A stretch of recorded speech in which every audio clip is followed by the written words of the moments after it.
So the next talk is by Meet Gandhi from eInfochips. He'll talk about efficient deployment of ROS2 packages using Debian.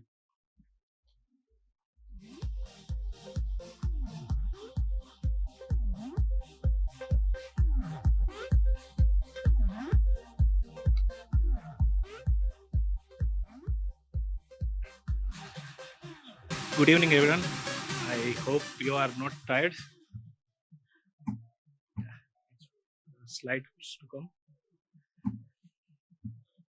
Okay. So, starting with the introduction, Meet here. I'm working as solution engineer at eInfochips and subsidiary of Aero Electronics. We have for robotics, like we have a dedicated lab. We called it Robotics Center of Excellence. And as a part of this team, my role is to work on the lower level peripherals and like developing the BSP and drivers for and MCU firmwares for them. So today we are going to discuss about like efficient deployment of ROS2 packages with the help of Debian. So let's jump onto the agenda for today. So yeah, first we'll be discussing the problem statement, basically the deployment challenges that we have faced over the past 1 year while deploying our ROS2 packages, and some of the approaches to overcome them. Then since this talk is about Debian, we will take a quick look at like what is a Debian package and how we can generate one with the help of the tool called Bloom, which is part of ROS infrastructure. Then we will see like with the help of Docker how we can generate multiple versions of this Debian package, which can like support different ROS distribution and CPU architectures. And after that we will have a quick demo whereby we'll be like building and deploying an ARM64 CPU architecture humble Debian package from an AMD64 host. So yeah, let's start with the problem statement. So as you can see on the image, like we have a couple of AMRs and new sensors for the like RGBD camera and IMU for like which we have developed custom ROS2 bindings, or we can say ROS2 packages. So we like on the first slide, sorry, on the top you can see a couple of AMRs, identical AMRs which are running on ARM64 Humble. And like we initially started with like 5 dev kits, and like everyone of our team member working on the different approach, like some of them were integrating the manipulator, some of them were running the slam part, and like we like gathered all of those ROS2 packages together. Some of them were like ready to use, and some of them like we had developed like we have developed our own. Now the challenge was like we had to deploy those packages onto like 20 systems for our alpha release. So obviously like the first like if we go and build those packages on all of the devices, then it will be a time consuming process, and it will be uh, like duplication of our efforts, and chances of like inconsistencies increases, maybe not in the first release but in the subsequent releases. So that led us to like our first problem, like how we can deploy it onto multiple systems without needing to rebuild them every time. Okay, so like we found a couple of approaches for that. We'll discuss that in the next slide. But then the second problem came, like okay, so those were identical robots, and we can build on one of the robot, and from there we can deploy it to multiple robots. But now like we have a combination of different ROS distributions. So as of like today, if we talk, like we have for ROS2 we have Humble and Jazzy, and also we need to support like multiple CPU architectures as well, like ARM64, AMD64, and maybe in future we can have RISC-V 64 as well. So the question is like how, like for example, for each of this combination, if we need one setup, so do we need to have 5 setups, like if we consider this like combinations? So that will again increase the complexity and maintenance overhead, like because we need to maintain all the systems. So that led to our second problem, like can we build it from a single host and deploy it to different devices? So yeah, at the end of this talk, I hope you will get the answer for both of them. Okay, so let's move to the next slide, and it's yeah, comparison of different deployment approaches. So Okay, so first we started for example, when we all know, like whenever we do a colcon build, it by default creates an install directory, and that has everything you will need to run your ROS packages. Like assuming you are not doing the symlink install, so we simply like say to save the build time, we can simply copy this install file to all the identical robots, and it should work. But there are some challenges in this. Like for first and foremost, like first, like it doesn't have any meta information. Like install folder will have your rows2 nodes, it will have your package.xml, but by just looking at the install folder, like you cannot say what are the packages inside that, because like we have multiple packages in our rows2 workspace.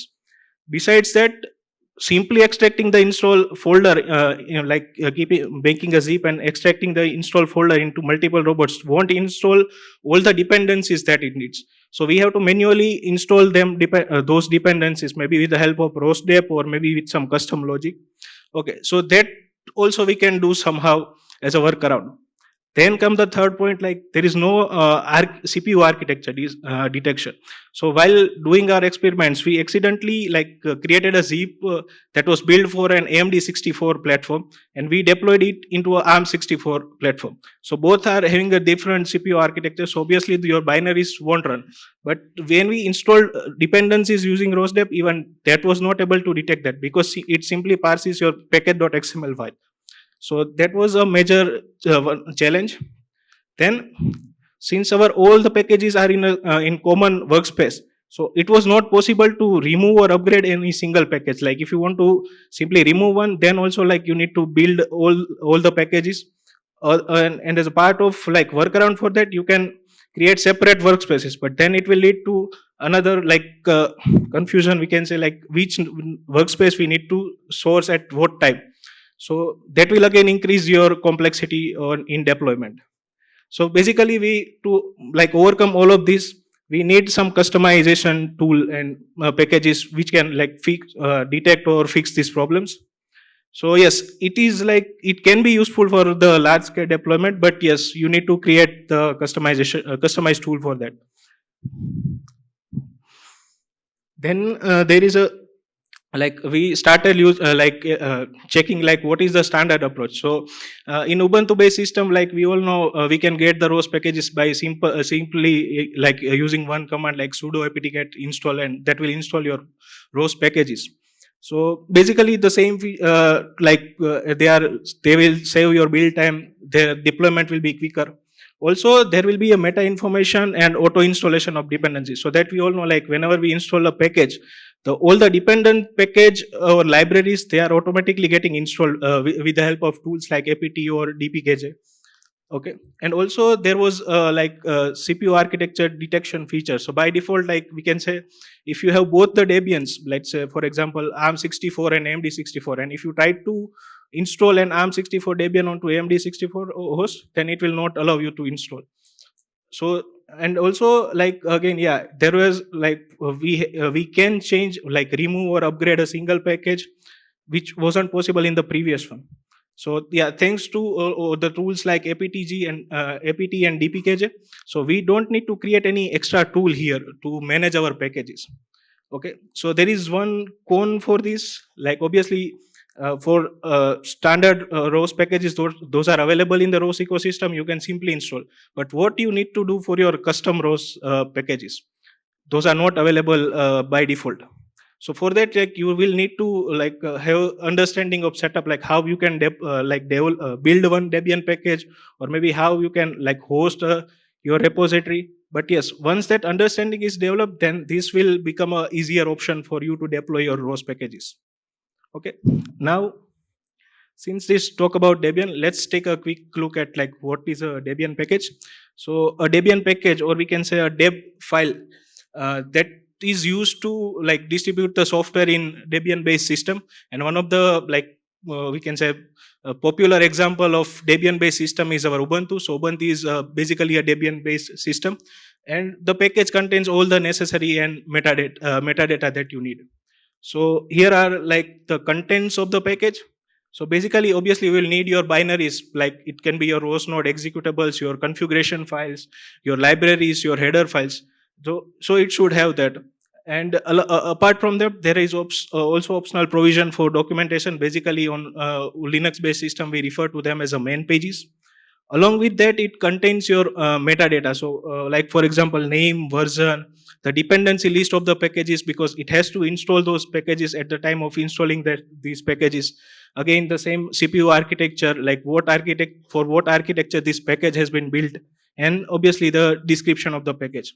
Along with that, it gives you the feature of like having a copyright file. So all the files which are there in your package, so you can have a copyright file, like what is the license for this file, and obviously the change log, like version wise change in history if you want to get. And there are also provision for like post and pre-installation scripts. So basically, like if you want to run any command before or after installing a package, or before or after removing a package, then you can have a provision for that in the Debian. Mostly for roast packages, we won't need that. Okay. Yeah, so some of the features that we already discussed in the previous slide, like they are ready to install, automatically dependency handling. We can manage it through the tools like APT or DPKG and cross architecture detection. And there is a example of standard messages. So we mostly install any ROS packages by like means all ROS packages start with the ROS prefix, and then there will be a ROS distro, and then there will be the name of the package. So here is a complete Debian file example. So basically, we can say like it is built for Humble. The version, the package name is standard messages. The version is like 4.5.10. It is built for Ubuntu Jemmy, which is basically Ubuntu 22, and the architecture is ARM64. So this is for the file name. We will also see like how we can, because file name can also be manipulated, but we will see like how we can go get these details through like inspecting the package during our demo. Okay.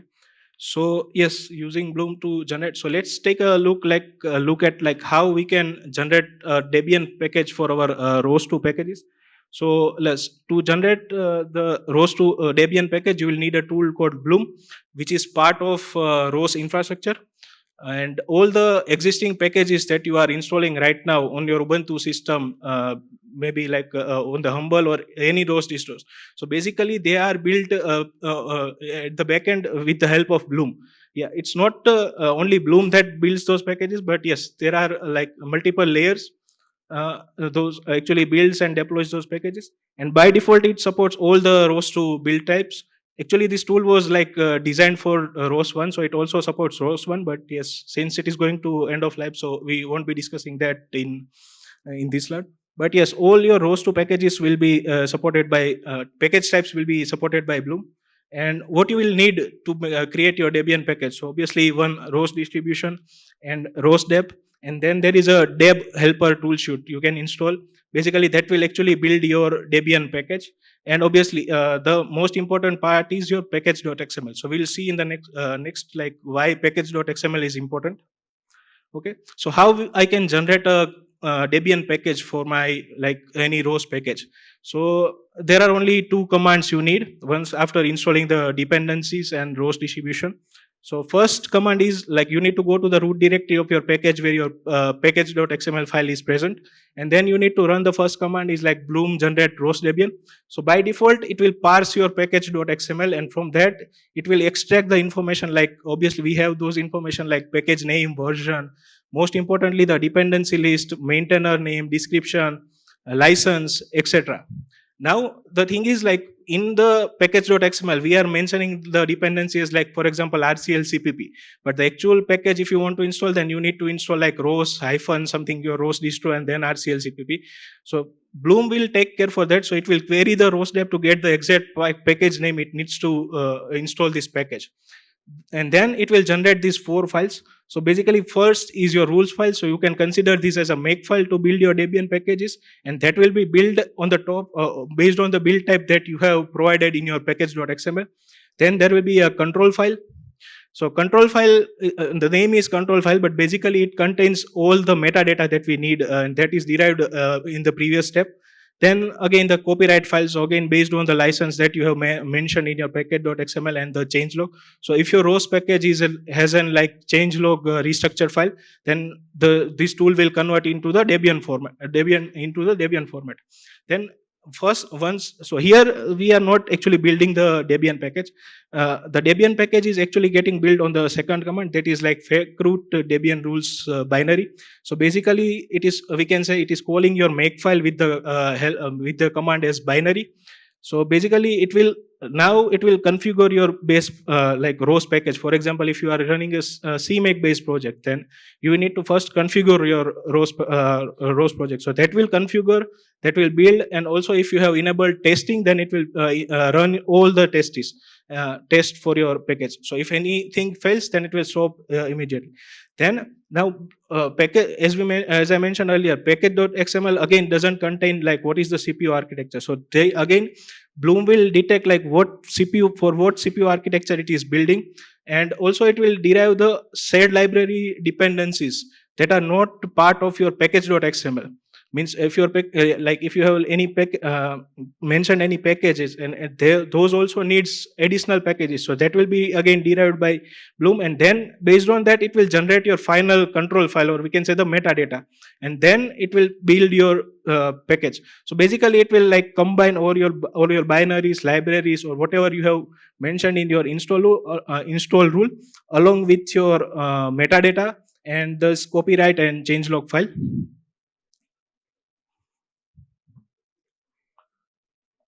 Yeah, so like this, we can generate the Debian package for our ROS package. So that was solving our first problem. Like we can generate how we can generate Debian package and like install them. So basically, at the end of this, that will it will generate a Debian file that we have seen in the previous example, and you can simply just copy it to your devices and run sudo apt install. Then it will install all the like the package and its dependencies.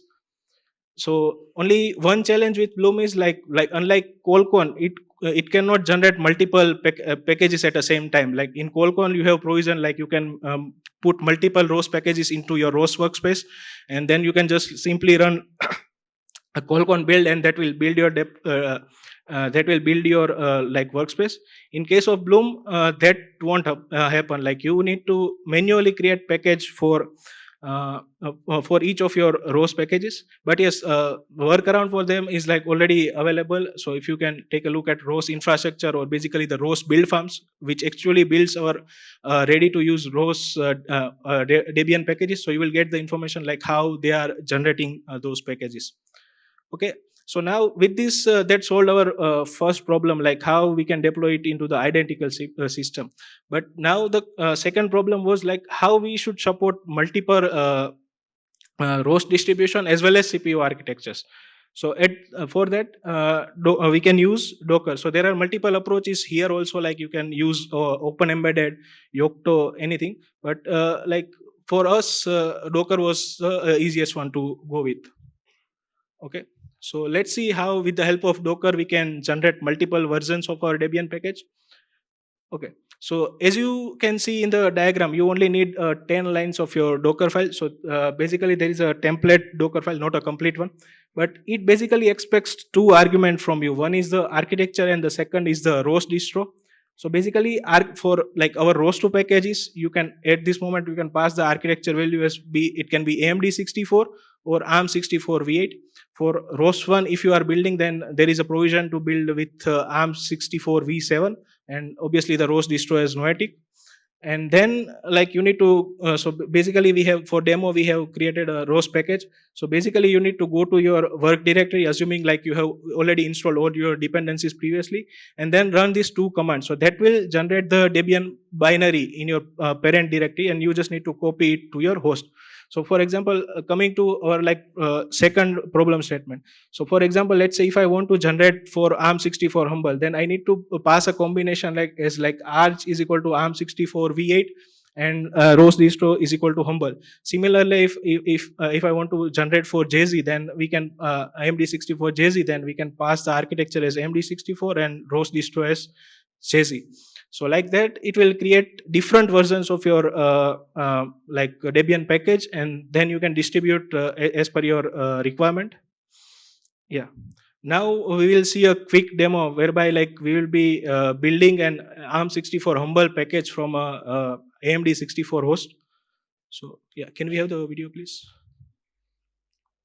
So yeah, we are at our IMD64. We call it our Debian workstation, and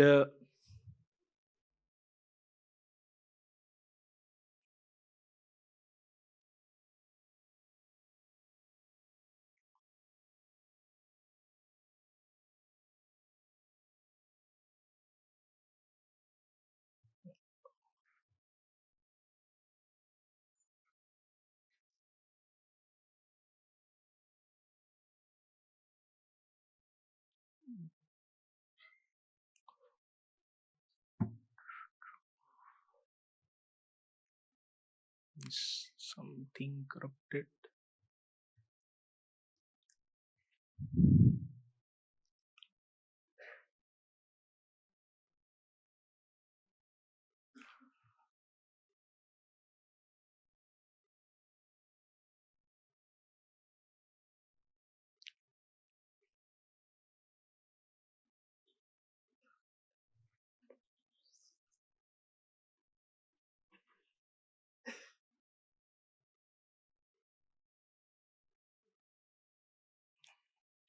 Okay, maybe we can take it later on. Yeah, so that was it, like for today's talk, and yes, the future directions for this one. So basically, like we can take this forward in two ways. Like one is, that is a recommended way, is to be a part of ROS release team. So you can scan the first QR to get more details of that. So in that case, like, you don't need to build or maintain anything. Everything will be built by ROS build farms, and again it deployed at the like common Debian repository, which is for ROS 2. And then it will also generate the API documentation, and the package will also be part of ROS index. So you will have the benefit, like you can get the details, like what packages are dependent on these packages, or like what are the dependencies of your ROS packages. So that is actually a recommended way. But yes, if you have any closed source or like proprietary source that you cannot, yeah, for the first one you need to make your source as open source, and it should be a part of GitHub repository. And if you don't want to go ahead with that, then you can simply create the Debian package and host your own Debian repository. And yeah, these are the references that if you want to take. Yeah, yeah, that's it.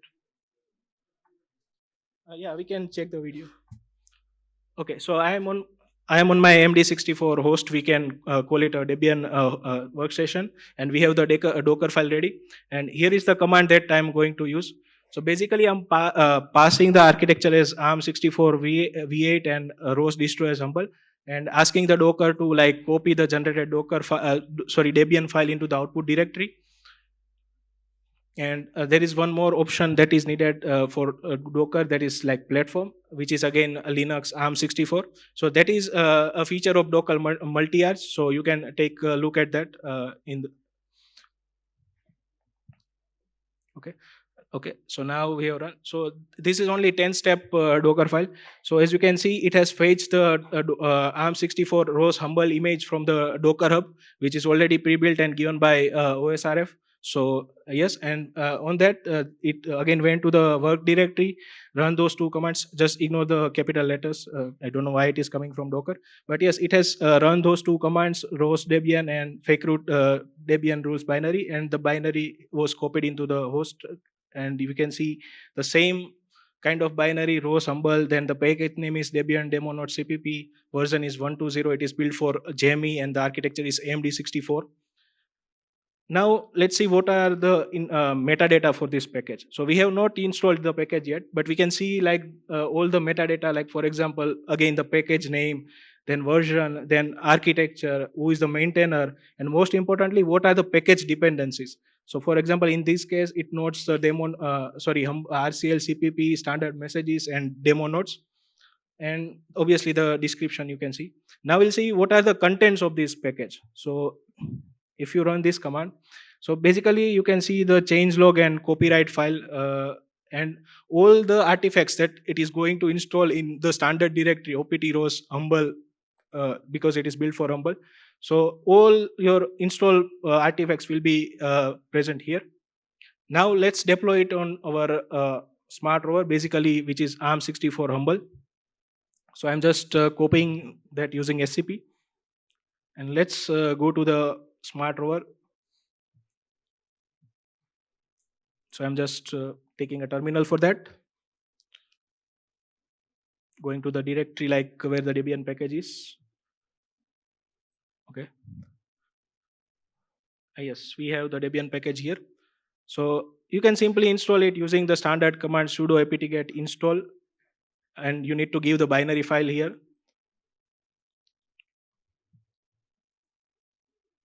Okay. So as you can see here, the dependencies that we had mentioned, they are also getting installed along with these packages. So those dependencies like standard messages who are already installed, that won't get installed, but the new dependencies that is not in the system, that will also get installed, and that too in recursive format. Like for example, here our node requires a demo node CPP, and that requires an example interfaces ROS package. So that will also get installed. Yeah. Yes, there is a warning that you can ignore. Now let's see whether the package is installed correctly or not. So we can use this apt show command and the package name. So yes, all the metadata. So this is basically coming from your package.xml. Only that Bloom is converting them to the format of Debian. So you can again see the same name, version, dependency, maintainer, etc. Now see whether ROS is able to detect that or not. So I'm just checking the package list.